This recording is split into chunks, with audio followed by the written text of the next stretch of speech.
So we're starting up today with Ohm's law. चलिए हमने R equals rho L upon A का formula देख लिया था. तो आज Ohm's law के ऊपर बात करना शुरू करते हैं और देखते हैं उसके अंदर वेरिएशंस किस तरह से आ रही है.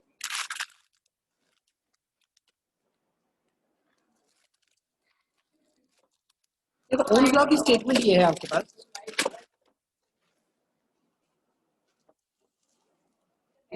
ये मैं या ये कह रहा हूँ कि the potential difference across a conductor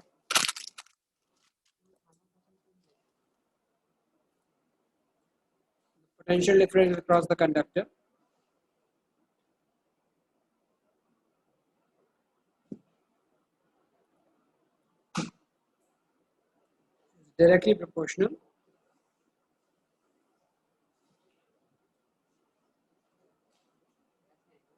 to the current flowing through it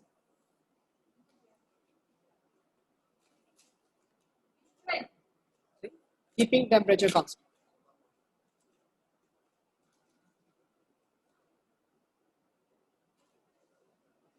ji temperature constant वाली बात लिखने का जो मकसद है बेटा वो यहाँ पे ये है कि टेम्परेचर कांस्टेंट रहने से आपकी एक्सटर्नल कंडीशन सेम रहती है, कंडक्टर में कोई चेंज नहीं आता. बस ओम्स लॉ ये कहता है कि जैसे जैसे आप वोल्टेज इंक्रीज करेंगे आपके पास करंट उसके साथ साथ बढ़ता चलेगा. तो V is directly proportional to I, और जब आपका प्रोपोर्शनलिटी का साइन हटता है तो जो कांस्टेंट होता है इस वक्त वो रेजिस्टेंस निकलती है. तो आपके पास फॉर्मूला बन जाता है V इक्वल्स I. इसको लिखने का एक और रास्ता भी मैंने बताया था हमेशा कि आप इसको इनवर्स भी पढ़ सकते हो. आप ये भी कह सकते हो कि the current flowing through a conductor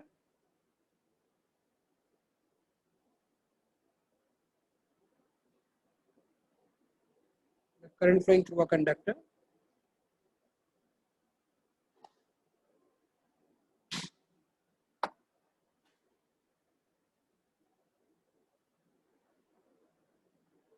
is directly proportional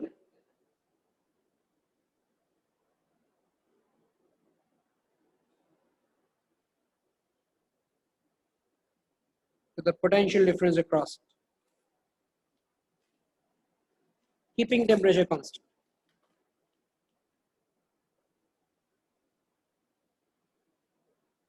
तो दोनों तरीकों से बात वैलिड है कि भाई करंट को आप वोल्टेज के प्रोपोर्शनल बोल सकते हो, लेकिन इस बार जब आप प्रोपोर्शनलिटी हटाते हो तो एक कांस्टेंट लगता है जिसको आप बोलते हो जी.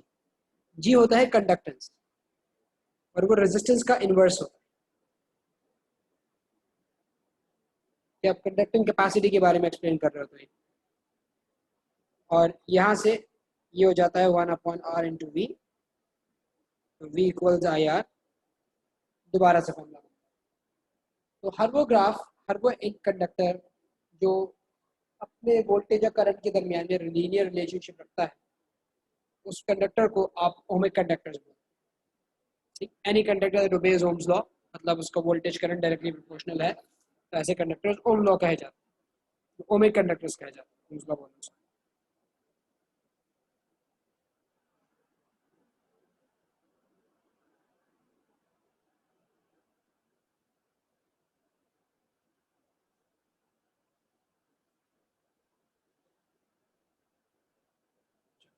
यहाँ पे इसका जो ग्राफ होगा वो स्ट्रेट लाइन ग्राफ है.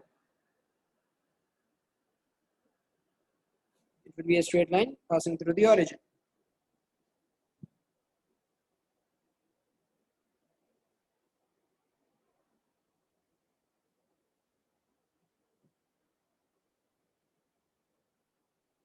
ऐसे कंडक्टर को आप ओमिक कंडक्टर्स बोलते हैं. अच्छा, ये आइडियल कंडक्टर्स हैं बेटा, ऐसे एग्जिस्ट नहीं करते रियलिटी में. मतलब in reality there is no conductor which is an ohmic conductor. ये सिर्फ ऑपरेटिंग कंडीशंस में हो सकता है कि भाई at low voltages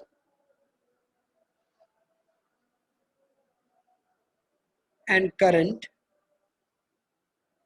conductors can behave as ohmic conductors.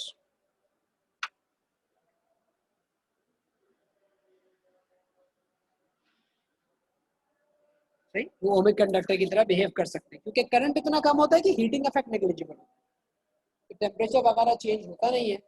हम कहते थे कि हाँ भाई हमारा जो कंडक्टर है वो ओमिक कंडक्टर है, लेकिन ये आइडियल होते हैं, आइडियल कंडक्टर्स.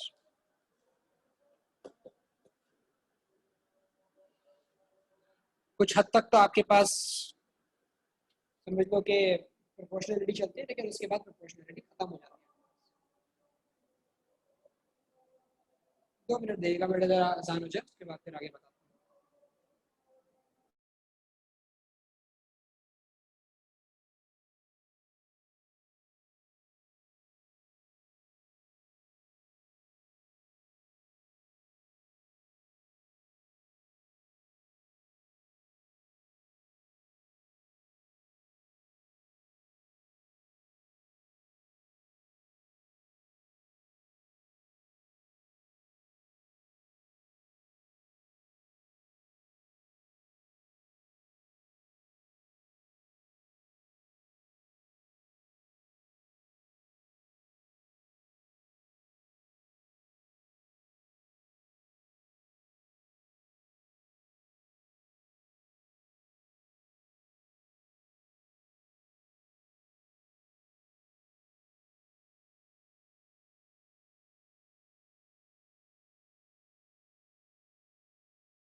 चलिए मैं शुरू करते हैं वापस। तो हमारी जो आखिरी बात यहाँ पे हुई थी, वो इस कॉन्सेप्ट को लेते हुए थी कि हमारे पास जो ओमिक कंडक्टर्स होते हैं वो आइडियल कंडक्टर्स होते हैं, not real conductors in general. क्योंकि रियल कंडक्टर्स में हीटिंग इफेक्ट आता है, जिससे उनका टेम्परेचर वगैरह चेंज होता है। अच्छा, नॉन ओमिक कंडक्टर्स की अगर हम बात करें, तो नॉन ओमिक कंडक्टर्स के अंदर सबसे पहले आपके पास आपका फिलामेंट लैंप आता है।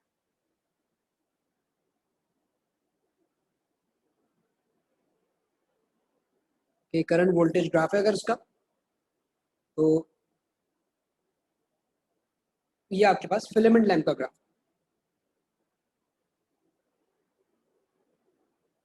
फिलामेंट लैंप के साथ मसला ये होता है कि फिलामेंट लैंप जब ऑपरेशन में आता है तो लो करंट में तो चलो समझ में आती है बात, लेकिन जैसे जैसे उसका करंट बढ़ता जाता है ना, उसमें हीटिंग इफेक्ट बहुत ज्यादा हो जाता है। तो हीटिंग इफेक्ट होने की वजह से उसकी रेजिस्टेंस बढ़ जाती है, और आप जब वोल्टेज बढ़ाते हो तो करंट उतना नहीं बढ़ पाता जितना वो पहले बढ़ रहा था, करंट का इंक्रीमेंट रिड्यूस हो जाता है। तो फिलामेंट लैंप में due to heating effect at high temperatures,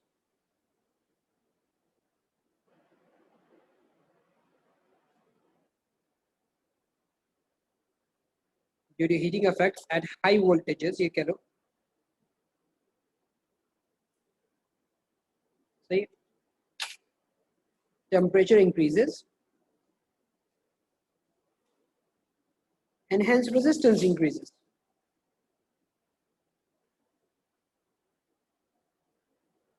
तो अब ये होता है, so for the same change of voltage,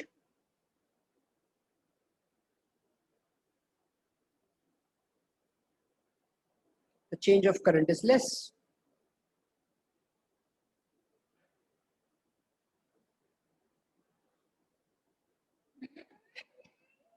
सही, करंट में चेंज आके बस कम आ रहा है। शुरू में आप देखो वोल्टेज बढ़ा रहे थे, करंट काफी बढ़ रहा था, आगे जाके ये हुआ है कि वोल्टेज तो बढ़ रहा है आपका, लेकिन करंट इतना ज्यादा इंक्रीज नहीं हो पा रहा, ग्राफ वोल्टेज की तरफ बढ़ रहा है। तो ये बात हमेशा याद रखना कि whenever resistance increases, graph bends towards voltage. Whenever resistance increases,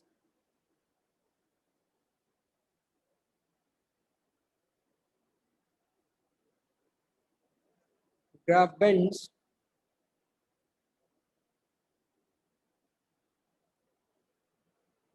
towards voltage. सही, ये जनरल स्टेटमेंट है। और वाइस वर्सा भी, कि जब वोल्टेज का रेजिस्टेंस कम होगी, सही, whenever resistance decreases, graph bends towards current.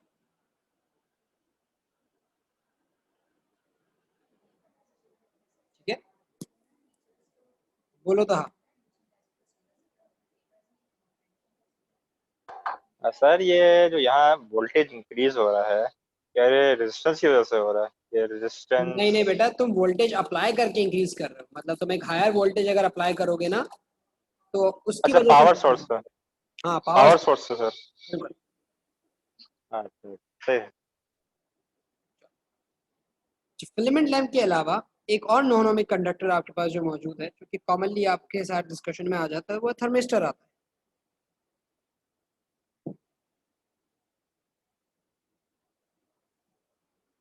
Thermistor का मामला थोड़ा सा उल्टा होता है। जिस थर्मिस्टर की हम बात करते हैं ना,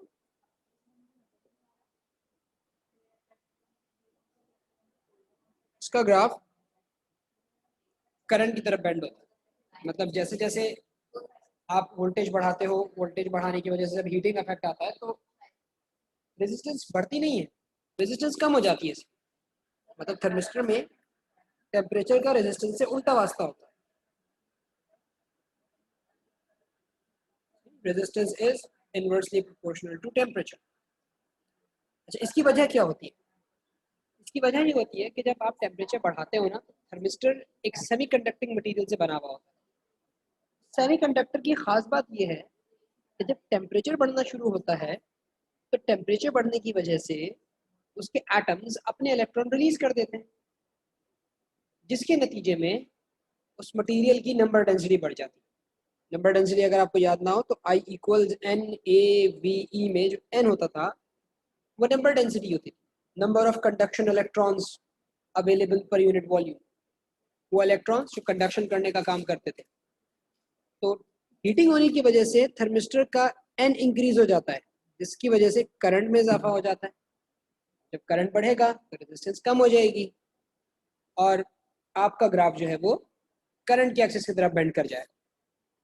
तो थर्मिस्टर में at high voltage heating effect occurs, उसकी वजह से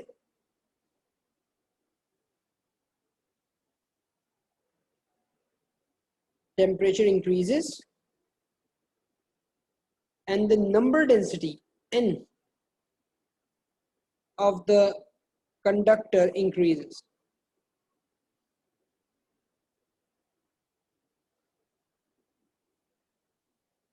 सही, ब्रैकेट में लिख सकते हो कि भाई atom loses their electron to conduct,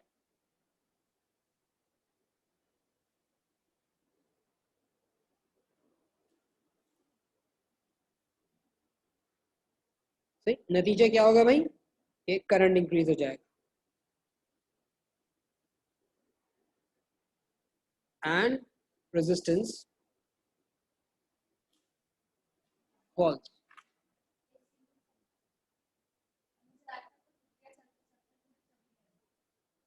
सही, रेजिस्टेंस आपकी जो है वो गिर जाएगा।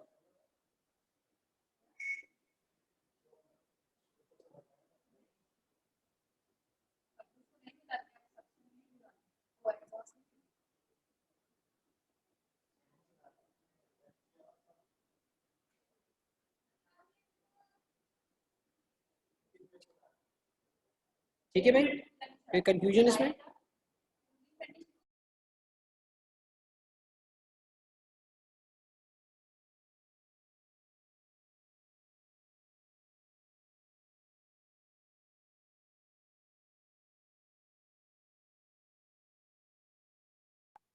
Sir, hello. हाँ बोलो तो। सर इधर वोल्टेज डिक्रीज क्या बोलते हैं, क्यों हो रहा है?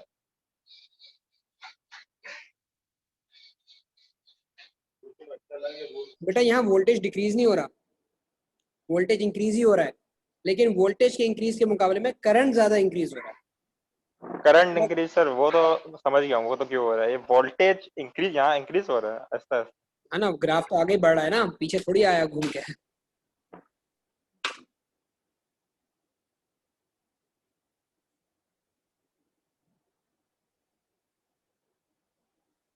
सही है ना?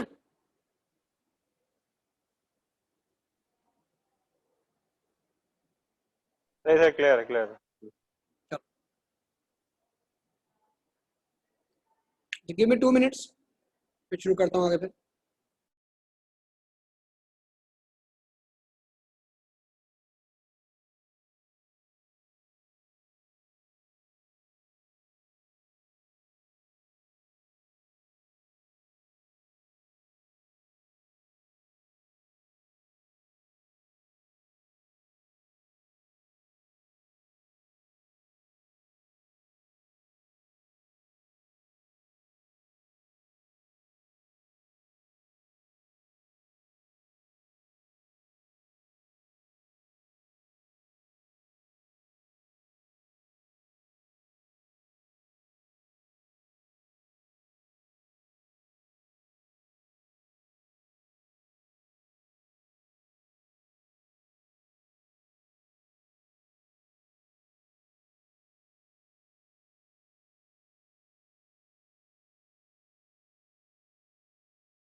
अच्छा भाई, सॉरी फॉर द डिले। तो हमारे पास यहाँ पे फिलामेंट लैम्प और थर्मिस्टर्स दोनों के अंदर हमने इफेक्ट देख लिया। फिलामेंट लैम्प में क्या हो रहा था भाई कि एटम्स की वाइब्रेशन बढ़ जाती थी, जिसकी वजह से वो हिंड्रेंस ज्यादा क्रिएट करता था, करंट ड्रॉप हो जाता था और रेजिस्टेंस बढ़ जाया करती थी। थर्मिस्टर में नंबर डेंसिटी इंक्रीज हो जाया करती थी आप, सही, इलेक्ट्रॉन ज़्यादा हो जाते थे कंडक्टर के अंदर, जिससे करंट में इजाफा होता था और जो रेजिस्टेंस है वो हमें कम होती हुई फील होती। तो ये दो हमारे पास कॉमन कह लो कि नॉन ओमिक कंडक्टर्स की कैटेगरी में बात आ जाती है। अब हम जरा डिस्कस कर लेंगे थोड़ा सा सीरीज पैरेलल के मामले को ना। उसके बाद फिर ये है कि ये ओ लेवल्स वाला मामला अगर जैसे वाइंड अप होगा ना सीरीज पैरेलल कॉम्बिनेशन और कंबाइंड कॉम्बिनेशन, उसके बाद फिर हम उसको लेके जाएंगे कह लो कि किरचॉफ लॉज वगैरह के ऊपर ना, और पोटेंशियल डिवाइडर सर्किट्स के ऊपर।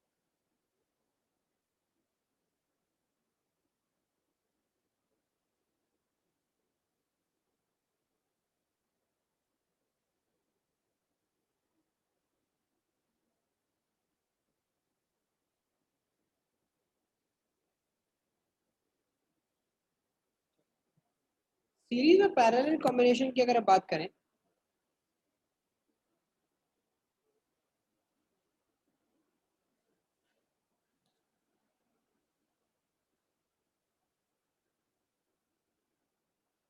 नहीं शुमाइल बेटा, 5 o'clock पे एंड हो, 6 o'clock पे एंड हो।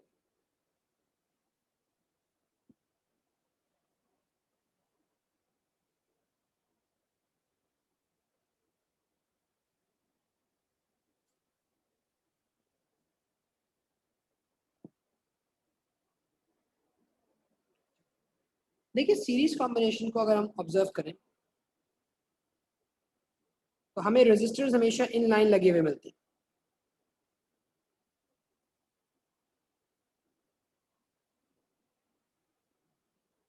ये हमारी बैटरी, तो इस बैटरी के साथ जो रेजिस्टर का कॉम्बिनेशन है उसमें रेजिस्टर्स इन लाइन अटैच होते हैं, R1 R2 R3 तमाम चीज़ें, ठीक है।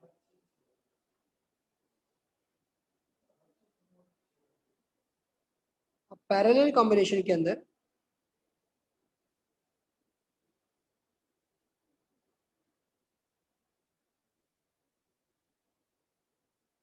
कंपोनेंट अक्रॉस में लगे हुए होते हैं एक दूसरे के साथ।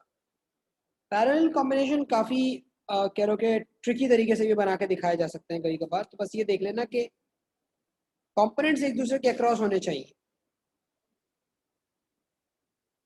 मैं एक इसकी ट्रिकी अरेंजमेंट शो कर देता हूँ।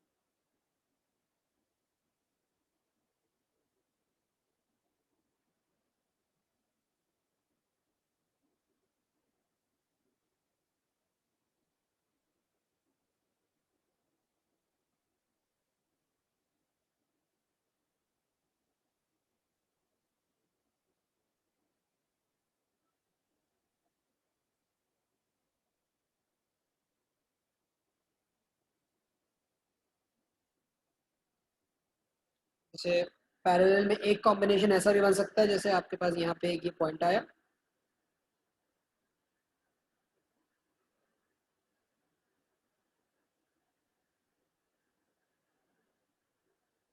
ये ये भी एक पैरेलल कॉम्बिनेशन ही है, या फिर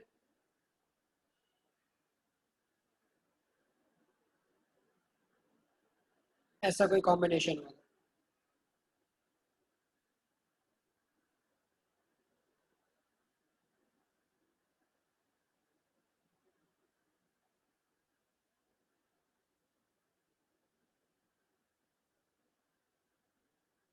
ये 3 रेजिस्टर्स अटैच हुए हैं यहाँ, ये सब पैरेलल कॉम्बिनेशन। अगर इनको आगे पीछे करके बना भी दें उससे परेशान मत होना, या सिंपली जस्ट पैरेलल कॉम्बिनेशन। बाकी सीरीज तो बड़ी आसानी से नज़र आ जाता है सामने, काफ़ी क्लियर होता है, तो उसमें एज सच जो है वो कोई कंफ्यूजन वाली चीज़ होती नहीं। तो जब आप रेजिस्टर्स इन सीरीज की बात करते हो,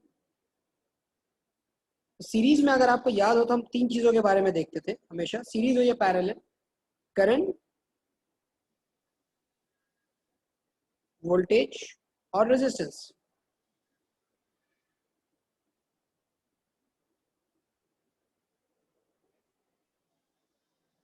तो आपको याद होगा सीरीज के अंदर जो करंट होता था आपके पास वो सेम ट्रेवल करता था, सारे कंपोनेंट्स के अंदर से एक ही वैल्यू ऑफ करंट ट्रेवल करता था, क्योंकि करंट की वैल्यू एक ऐसी है जैसे कि वाटर के फ्लो की तरह, the flow of water is going to be the same throughout the entire pipeline. हाँ, अगर कहीं रुकावट आती है तो वो पूरे पाइपलाइन के अंदर वाटर के फ्लो को रेगुलेट कर देगा। ऐसा नहीं है कि पीछे से पानी तेज आ रहा है और आगे से कम जा रहा है, इट्स इम्पॉसिबल। सही, volume of water passing a point per unit time is going to be exactly the same. सही, the reason being that कि ऐसा नहीं हो सकता कि पीछे से हम 5 लीटर ऑफ वाटर पर सेकंड निकल रहा हो और आगे से सिर्फ 2 लीटर ऑफ वाटर आ रहा हो, तो फिर जो बाकी 3 लीटर्स है वो कहाँ चला गया, वो कहीं स्टोर हो रहा है क्या? इसी तरह करंट का भी मामला है, it stays the same throughout the entire circuit.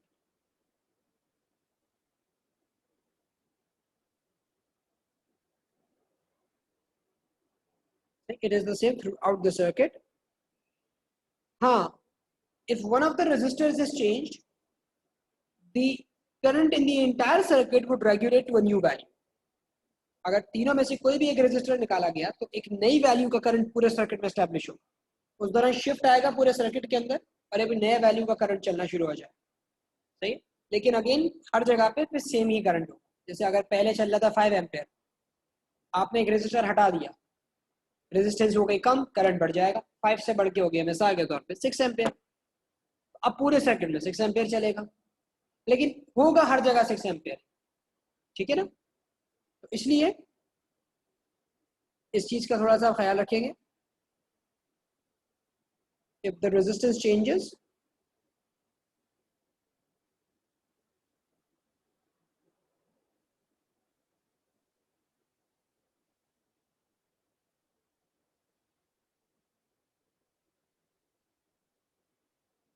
the current in the entire circuit would change, see, to a new value.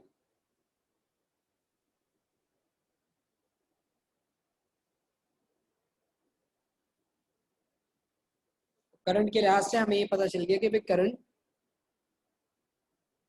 Resistor 1, 2, 3 और बैटरी में से जिसको आप टोटल करंट बोलते हो अक्सर, ये ही होता है।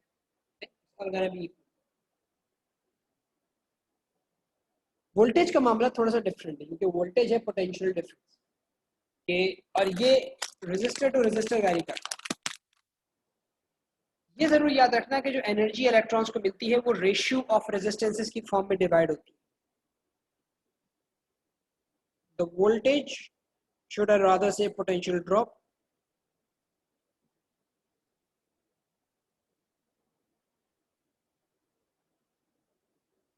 depends upon the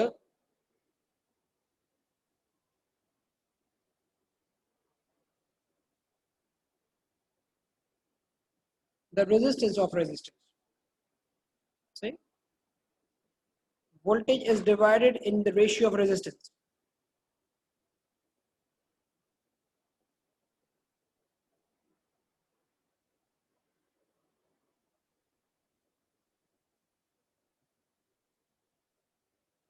voltage resistance के रेशियो में डिवाइड होता है, जितनी ज्यादा रेजिस्टेंस होगी उसको उतना वोल्टेज जाएगा, उतना पोर्शन वोल्टेज को उस पर ड्रॉप होगा, और जितनी कम रेजिस्टेंस होगी उसको उतना कम वोल्टेज ड्रॉप होगा। तो ये है कि जो सम होगा वो बैटरी के वोल्टेज से ज़्यादा नहीं हो सकता, क्योंकि ये एनर्जी होती है ना। तो according to the law of conservation of energy, you can not have more energy dropped than the energy provided. जितनी एनर्जी प्रोवाइड कर रहे हो उतना ही ड्रॉप आएगा आपके पास सर्किट के अंदर।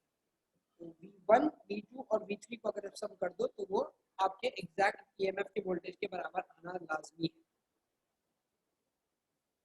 है। कभी कभार ये होता है कि सर्किट के अंदर एग्जैक्टली सेम आता नहीं है,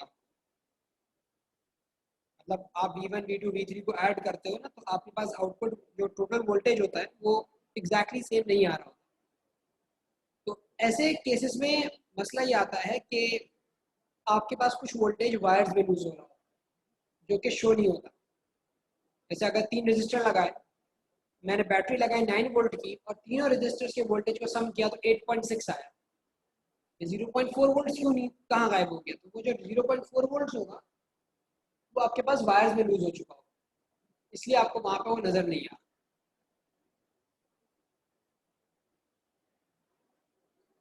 ठीक है भाई, कहा कोई सवाल था आपका बेटा?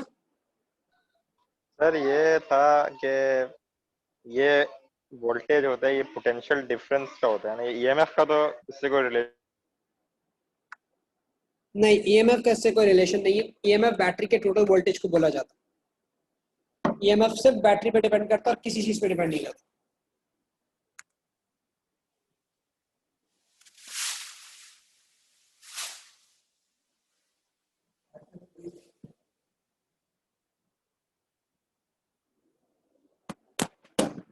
चले भाई,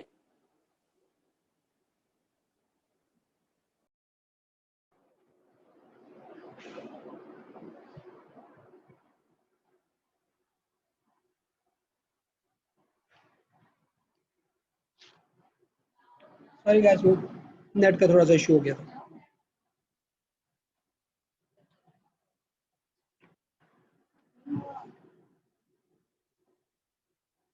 तो भाई यहाँ पे अगर हमें रेजिस्टेंस का फॉर्मूला डिराइव करना है तो ओ लेवल्स में तो डेरिवेशन नहीं आती थी, अब डेरिवेशन आती है। और वोल्टेज के फंक्शन से शुरू करेंगे।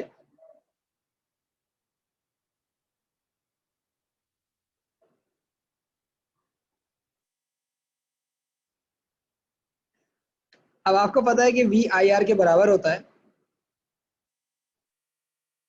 तो हम आई वी टी की जगह आई टी आर टी लिख सकते हैं, या I one R one, I two R two और आई थ्री आर थ्री। अब आप ये बात जानते हो कि करंट सारा सेम है आपके पास, तो हम करंट कॉमन निकाल सकते हैं।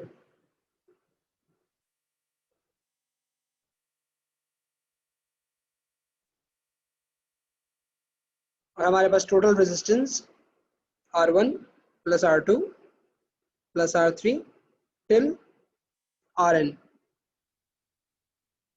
इस तरह से बन जाएगी। ठीक है,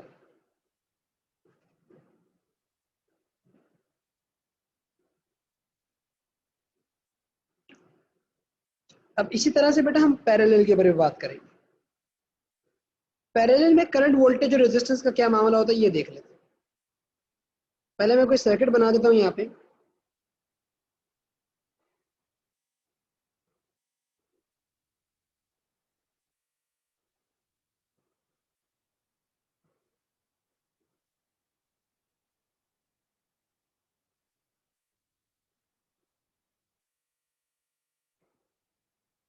We have these three resistors attached over here. Voltage VT, ये R1, R2 और ये R3, तीन रेजिस्टेंस आ गए।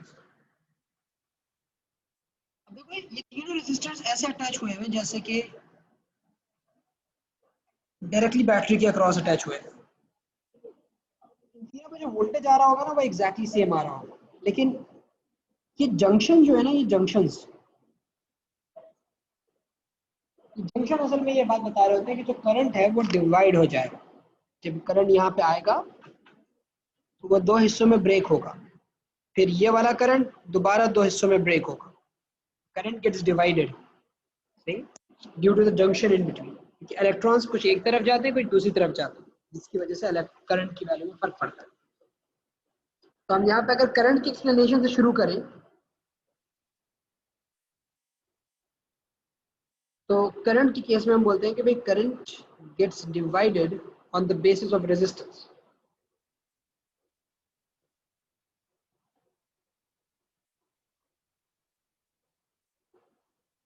और शुड ऐसे कंपैरेटिव रेजिस्टेंस, कंपैरेटिव का वर्ड मैं इसलिए यूज कर रहा हूँ कि भाई जिसकी रेजिस्टेंस ज्यादा उसमें करंट कम जाएगा, जिसकी रेजिस्टेंस कम होगी उसके अंदर करंट ज्यादा जाएगा।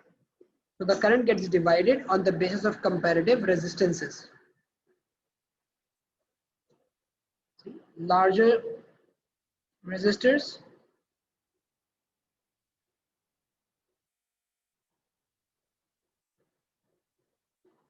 have less current,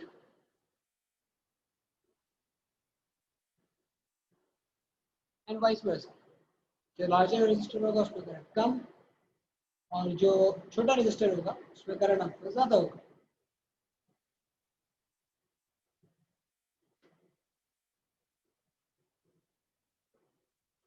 लेकिन ये है कि क्योंकि इलेक्ट्रॉन्स और चार्ज कंजर्व रहता है तो इन तमाम करंट्स का सम बैटरी से निकलने वाले करंट के बराबर होगा।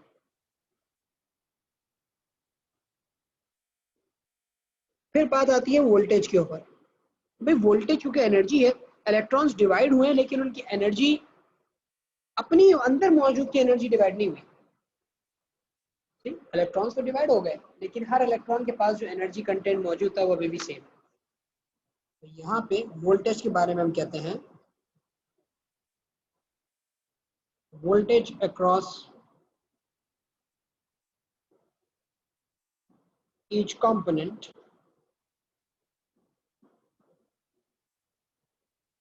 attached in parallel is same। Her component के अक्रॉस अटैच हुआ हुआ आपका जो वोल्ट रेजिस्टर होता है उस पे वोल्टेज जो आता है आपके पास एग्जैक्टली सेम आ रहा है। जितना कह लो कि भले कितने ही कंपोनेंट्स अटैच हुए हुए हों, जितने बड़े हों जितने छोटे हों, doesn't matter, the voltage across them is going to be exactly the same. तो जो इलेक्ट्रॉन उनमें एंटर हो रहा होगा, जैसे मिसाल ले लो कि भाई एक बैटरी है, इस बैटरी से 3 इलेक्ट्रॉन्स निकले, तो तीनों के पास सेम अमाउंट ऑफ एनर्जी। जब वो रेजिस्टर्स में एंटर होंगे कि भाई 2 इसमें एंटर हो गए और एक यहाँ जा रहा है, तो इनकी अपनी एनर्जी कंटेंट, इनका अपनी एनर्जी की वैल्यू वो तो सेम है ना, इनकी अपनी एनर्जी की वैल्यू से कम ज्यादा नहीं हुई। तो पोटेंशियल या वोल्टेज जो होता है आपका टोटल एनर्जी कंटेंट, वो पर कूलम चार्ज मौजूद जो एनर्जी है वो होता है, टोटल एनर्जी कंटेंट नहीं होता। क्या बोले सर इलेक्ट्रॉन्स डिवाइड हो गए तो एनर्जी तो डिवाइड हो गई? नहीं, हर इलेक्ट्रॉन के हर एक कूलम चार्ज की एनर्जी देंगे सेम। आपके पास यहाँ पे पोटेंशियल जो है जितने भी कंपोनेंट्स अटैच हुए होंगे उन सब पे सेम आएगा। और अगर वो कंपोनेंट डायरेक्टली बैटरी के क्रॉस अटैच हुए हैं तो वो वोल्टेज बैटरी के बराबर भी होगा। मतलब पहले इस बात को तो आप ये कह सकते हो कि V1, V2, V3 this all are going to be equal to one another. But if all components are attached,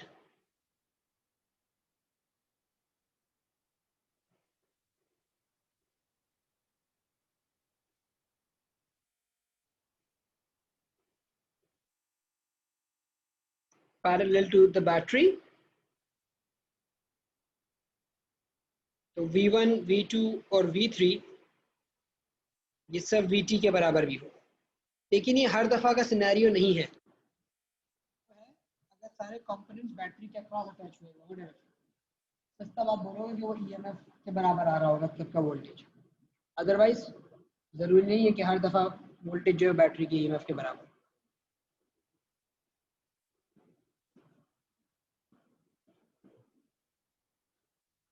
अब आप रेजिस्टेंस का फॉर्मूला डिराइव कर सकते हो। इसके लिए करंट का एक्सप्रेशन इस्तेमाल करना, क्योंकि प्लस माइनस करंट के फॉर्मूले में ना आपको पता है VIR के बराबर होता है, तो I को आप V/R लिख सकते हो। तो I की जगह V/R लिख दिया जाएगा।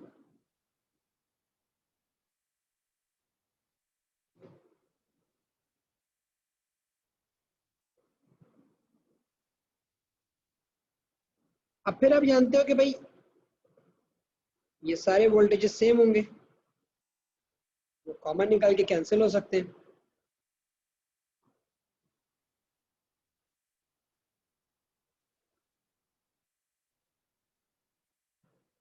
हमारे पास जो पैरेलल में लगे हुए रेजिस्टर्स हैं उनकी टोटल रेजिस्टेंस का फॉर्मूला आ गया 1/RD equals 1/R1 plus 1/R2 plus 1/R3।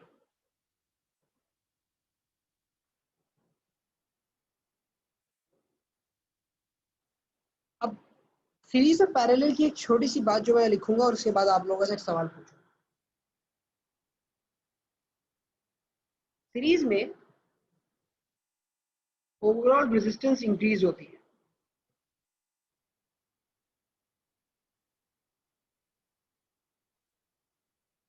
मतलब अगर मैं 3 रेजिस्टर 100 ओम वाले यूज करूं तो टोटल रेजिस्टेंस 300 ओम्स की हो जाएगी। टोटल रेजिस्टेंस 300 ओम्स की चली जाएगी। लेकिन अगर मैं पैरेलल की बात करूं तो पैरेलल से ओवरऑल रेजिस्टेंस कम हो जाती है।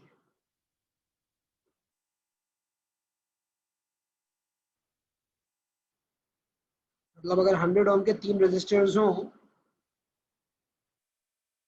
तो जो टोटल आएगा 1/RD करके अगर आप निकालो तो 1/100 प्लस 1/100 प्लस 1/100 ये हो जाएगा 3/100। ये 3/100 आंसर नहीं होगा, क्रॉस मल्टीप्लाई करना, इसको इन्वर्स जरूर करना। 100/3 यानी 33.3 ओम्स आएगा। अब भूल जाते हैं अक्सर, इसलिए नहीं कि हमें आता नहीं है, इसलिए कि हम जल्दबाजी के अंदर सॉल्व कर रहे होते हैं और ध्यान से निकल जाते हैं। ये चीज़ आपके पास आपको जहन में होनी चाहिए हमेशा। बोलो तो हाँ। सर ये इससे रिलेटेड नहीं, मुझे जरा वोल्टेज का दोबारा पूछना था। चाहे रजिस्टर क्या सीरीज या पैरेलल सर्किट हो, उसमें जो हमारा ओवरऑल टोटल पोटेंशियल डिफरेंस होता है वो कभी भी ईएमएफ के इक्वल नहीं करता है ना, क्योंकि ऑब्वियसली कहीं ना कहीं लॉस, एनर्जी लॉस हो जाती है वायर्स हाँ ये में। कह सकते हो, ऐसा है। ऐसा आई थिंक ये रियलिस्टिकली यही रियल होता है उसमें ना होता सर? है, रियल उसमें होता है रियल सर, सिनेरियो। ऐसा। तो सर ये सवालों में अप्लाई होता है लाइक ये? नहीं, सवालों के अंदर जनरली एग्जामिनर जो क्वेश्चन देता है ना आपको, वो ऐसे केसेस देता है जिसमें सम करने के बाद रिजल्ट बराबर आ जाएगा। वरना अगर किसी सवाल में उसने ऐसा किया हुआ होगा ना कि सम बराबर नहीं आ रहा होगा ईएमएफ के, तो वो आखिरी वाले जी। पार्ट में पूछ लेगा कि भाई why is it that the sum of the voltages is not equal to EMF, बताओ। वो आप उस वक्त पहचानते हो कि फिर आप जवाब देते हो कि हाँ भाई ये रीजन हो। अच्छा अच्छा अच्छा, ये सही है। अब मेरा आप लोगों से सवाल ये है, पैरेलल में रेजिस्टेंस कम क्यों हो जाती है? फिजिकल इंटरप्रिटेशन से बताओ। सीरीज में तो चलो रेजिस्टेंस बढ़ना समझ में आता है, भाई 3 रेजिस्टर लग गए लाइन के अंदर, ओवरऑल रेजिस्टेंस में इजाफा हो गया होगा, इलेक्ट्रॉन्स को ज्यादा इंटरेस्ट मिलेगी।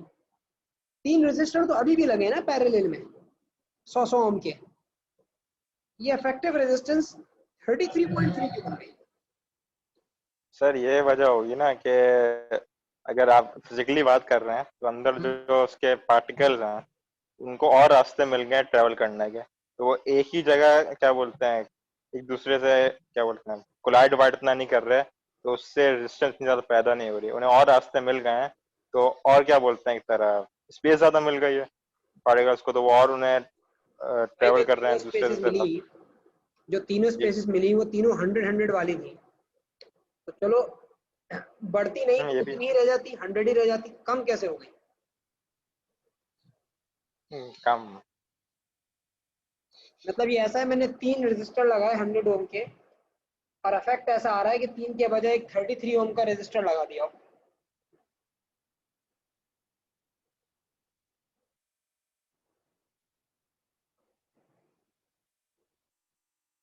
बिल्कुल मनाल, शाबाश, मनाल ने जवाब दे दिया इस बात का।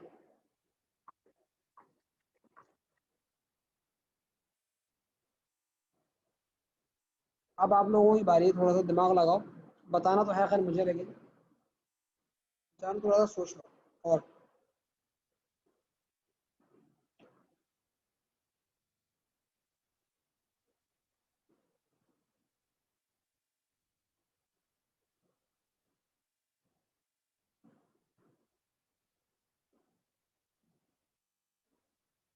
भाई पैरेलल के अंदर करंट बढ़ जाता है, पैरेलल में करंट में इजाफा होता है, इसलिए रेजिस्टेंस कम होती है। कैसे, ये देखो, अज्यूम करो एक बैटरी और बस एक रेजिस्टर, 10 वोल्ट की बैटरी, 100 ओम का रेजिस्टर, बैटरी में से कितना करंट निकलेगा? V कॉस आई आर से निकाल सकते हो।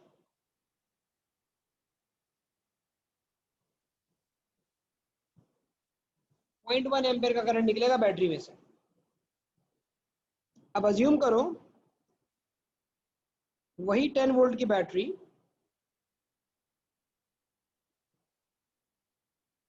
और 200 ओम के रेजिस्टर्स, हर 100 ओम पे 10 वोल्ट आ रहा है,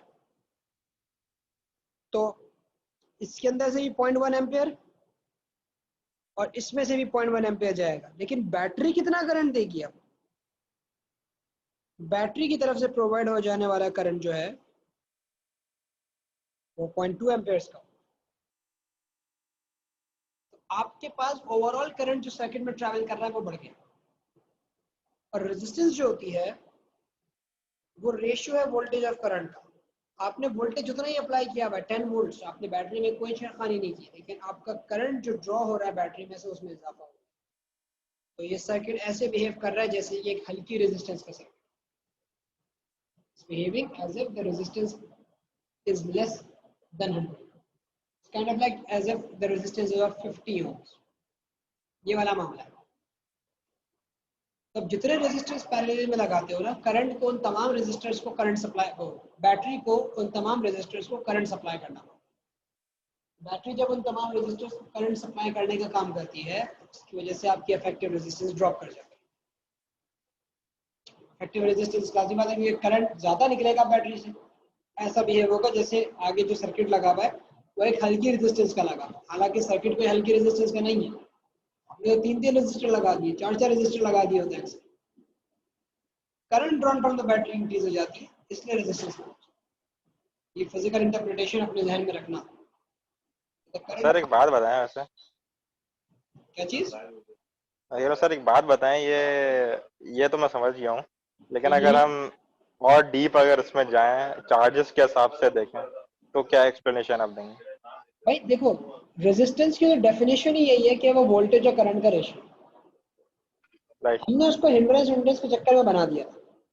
अगर तुम हिंड्रेंस के लिहाज से भी देखना समझो ना कि सभी हिंड्रेंस के लिहाज से हम इसको कैसे समझे, तो हिंड्रेंस के लिहाज से ऐसा है कि ये जो रेजिस्टेंस आती है ना, ये कहलाती है इफेक्टिव रेजिस्टेंस। इफेक्टिव का मतलब ये है कि इन दोनों का मिला जुला के इफेक्ट कैसा है, ये किस तरह बिहेव करेंगे रेजिस्टर्स एक साथ जब काम कर रहे होंगे। तो जब ये एक साथ काम कर रहे होंगे तो इफेक्टिव रेजिस्टेंस जानने के लिए आप इनको ऊपर ये बोलते हो कि भाई they are behaving as if there are 50 ohm resistor. ये नहीं कि भाई ये दोनों बन गए 50 ओम के मिलके, दे आर बिहेविंग कि बैटरी में से करंट ऐसे ड्रॉ कर रहे हैं दोनों मिलके जैसे कि 50 ओम का रेजिस्टर लगा होता है और बैटरी उसे करंट दे रही है। बात ये है सारी। Attaching the resistors in parallel doesn't actually decrease their resistance. Their combined behavior is as if they are of a lower resistance. उनकी जगह एक छोटा रेजिस्टर लगा हुआ। अच्छा, उनका कंबाइन जो ओवरऑल रेजिस्टेंस होती है, रियलिटी में जो रेजिस्टेंस उसके अंदर है वो डिक्रीज नहीं होती। बिल्कुल, लाजमी सी बात है, बहुत थोड़ी कम हो रही है। उनका बिहेवियर, उनका मिला जुला असर ऐसा है, वो सर्किट पे ऐसा बिहेवियर असर डाल रहे हैं कि जैसे एक हल्का रेजिस्टर लगा हुआ, क्योंकि वो बैटरी में से करंट ज्यादा ड्रॉ करवा रहे हैं।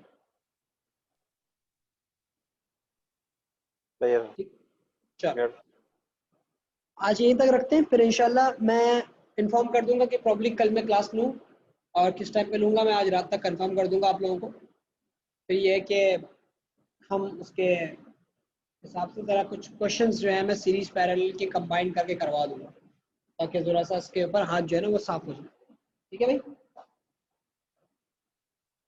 ओके, ख्याल रखिएगा आप लोग अपना, टेक केयर, अल्लाह हाफिज़।